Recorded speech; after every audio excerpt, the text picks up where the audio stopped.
गेल्या वर्षी ऑगस्ट महिन्यात बदलापुरात 2 लहान मुलींवरती लैंगिक अत्याचाराची घटना घडली होती। या घटनेनं महाराष्ट्र चांगलाच हादरवून गेला होता। या प्रकरणात शाळेतीलच अक्षय शिंदे या कर्मचाऱ्यानं या दोन्ही मुलींवरती लैंगिक अत्याचार केला होता, ज्याचा पुढे एन्काउंटर करण्यात आला होता। या प्रकरणामध्ये अक्षय शिंदे बरोबरच त्या शाळेतील इतर कर्मचारी सुद्धा तितकेच दोषी होते। आता या प्रकरणाला काही महिने उलटत नाही तर आता बदलापुरामध्ये पुन्हा एकदा अशीच हादरवून टाकणारी घटना घडली आहे। एका 4 वर्षाच्या प्रीस्कूल मध्ये शिकणाऱ्या मुलीसोबत स्कूल व्हॅन मध्येच भयंकर असा प्रकार घडलाय। नेमकं काय घडलं पाहूयात व्हिडिओच्या माध्यमातून। नमस्कार, मी अक्षता आणि तुम्ही पाहताय सकाळ। बदलापुरात पश्चिमेकडील एका खासगी प्रीस्कूल मध्ये 4 वर्षांची चिमुकली शिकत होती। ती नेहमी दुपारी 12:30 वाजेच्या सुमारास स्कूल व्हॅन मधून घरी येत असते। पण बराच वेळ झाला त्या दिवशी ती काही घरी न आल्यानं आईनं व्हॅन चालकाला फोन करून विचारणा केली।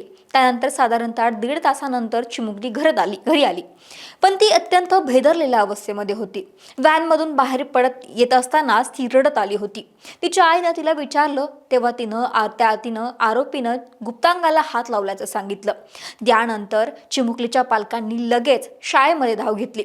मुख्याध्यापकांच्या समोर सगळा घडलेला प्रकार सांगितला, पण पीडितेच्या आईच्या म्हणण्यानुसार मुख्याध्यापिकेनं बस चालकाचीच बाजू घेतली।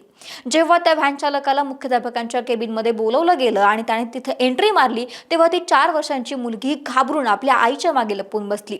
इतकी ती घाबरलेली होती, तिची मानसिक अवस्था अत्यंत बिकट होती। शाळेतून उजळा न मिळाल्यानंतर तात्काळ तिच्या आईवडिलांनी पोलीस स्टेशन गाठलं आणि सगळ्या प्रकरणाची तक्रार दिली। यानंतर पोलिसांनी तपासाची चक्र फिरवली आणि आरोपी चालकाला लगेच ताब्यात घेतलं आणि त्याच्यावरती गुन्हा देखील दाखल केला।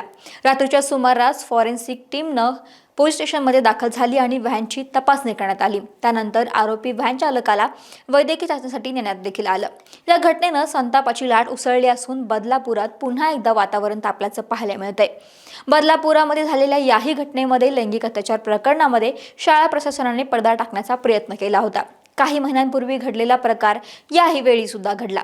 महत्त्वाचं म्हणजे बाल हक्क आयोगाच्या सचिवांनी पोलीस आणि शिक्षण विभागासोबत बदलापुरात येऊन आढावा बैठक घेतली होती। ही घटना एका प्री स्कूलमध्ये घडली असून कोणतंही प्री स्कूल शासनाच्या अखत्यारीमध्ये येत नसल्याचं बाल हक्क आयोगाच्या सचिव लक्ष्मण राऊत यांनी सांगितलं। या घटनेबाबत आम्ही शासनाचा अहवाल घेऊन आल्याचंही त्यांनी सांगितले। बदलापूर शहरामध्ये 10 अनधिकृत शाळा असून त्यातील 3 शाळा बंद केल्या असल्याचंही गट शिक्षण अधिकारी यांनी सांगितलं। मात्र कोणतेही प्री स्कूल हे शिक्षण विभागाच्या अधिपत्याखाली येत नसल्यानं प्री स्कूल बाबत निर्णय घेण्याचा अधिकार आपल्याला नसल्याचं त्यांनी स्पष्ट केलं। पण या प्रकरणात राज्य शासनाने निर्देश देऊनही बसमध्ये महिला अटेंडन्स नसल्याचा प्रकार पुन्हा एकदा समोर आलाय।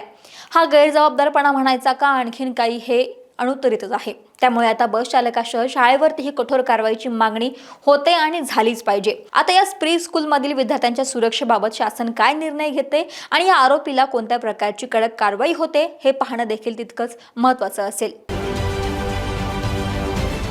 महाराष्ट्रातील सर्व बातम्यांचे विश्वासार्ह व्यासपीठ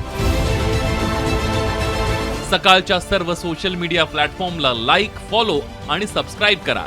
तसंच सर्व नोटिफिकेशनसाठी बेल आयकॉन प्रेस करायला विसरू नका।